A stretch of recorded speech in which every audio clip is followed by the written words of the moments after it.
Mood ஸ்விங்குக்கு போற பொண்ணை கல்யாணம் பண்ணிக்கிட்டீங்களா மகன்களை, செத்தீங்கடா, நரகம் தாண்டா. நல்லா புரிஞ்சுக்கோங்க.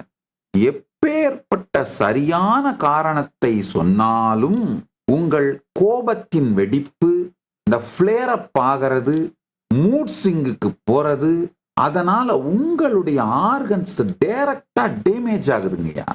மூட் ஸ்விங்குக்கு போற பொண்ணை கல்யாணம் பண்ணிக்கிட்டீங்களா மகன்களை, செத்தீங்கடா, நரகம் தாண்டா.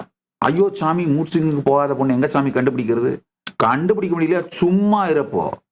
ஏன் வேலியில போற ஓனான எடுத்து மடியில விட்டுட்டு கொடையுதேன்னு கத்திட்டு இருப்பானு. நிம்மதியாயிரு. என்ன கல்யாணம் பண்ணிட்டாலேப்பா. யாரா இருந்தாலும் சைக்கலாஜிக்கலா அர்த்தாங்கினி, சைக்கலாஜிக்கலா உங்க லைஃபோட பாதி. அது மூட் ஸ்விங்குக்கு போற மூதேவியா புடிச்சிட்டீங்கன்னா போச்சு. அதே மாதிரிதான் பெண்களுக்கும்.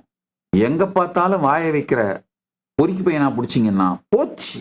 சற்றே பொறுமையோடு கேளுங்கள். உங்களையே ஹேண்டில் பண்ணிக்க முடியாதப்போ இன்னொரு லோடையும் தலைமையில கட்டிக்கிட்டீங்கன்னா எங்க போறது?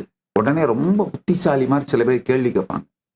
சாமி, நீங்க சொல்றத கேட்டு எல்லாரும் கல்யாணம் பண்ணிக்காம இருந்துட்டா உலகத்துல, பிரபஞ்சத்துல பாப்புலேஷன் எப்படி ஆகும்?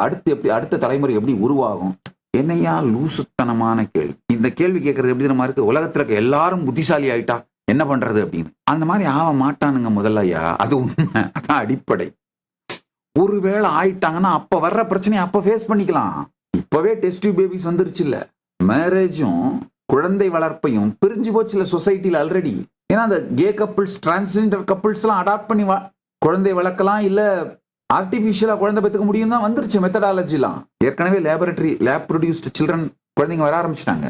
ஸோ அப்ப வர்ற பிரச்சனையை பத்தி இப்ப ஏன் பெருசா ஆட்டம் கட்டுறீங்க? இப்ப இருக்கிற நிஜமான பிரச்சனை பாப்புலேஷன் பிரச்சனை. பாப்புலேஷன் ஜாஸ்தியா இருக்கிற பிரச்சனை இருக்கிற சமூகத்துல உட்காந்துக்கிட்டு மனுஷர்களே பிறக்காம குழந்தையே பிறக்காம போயிட்டா என்ன ஆக போகுதுன்ற ஒரு லூசுத்தனமான கற்பனை பிரச்சனையை கொண்டு வரேன்னா, நீ ஒண்ணு இல்லை, உனக்கு 2 அமையட்டும் போடா, ஃபேஸ் பண்ணு.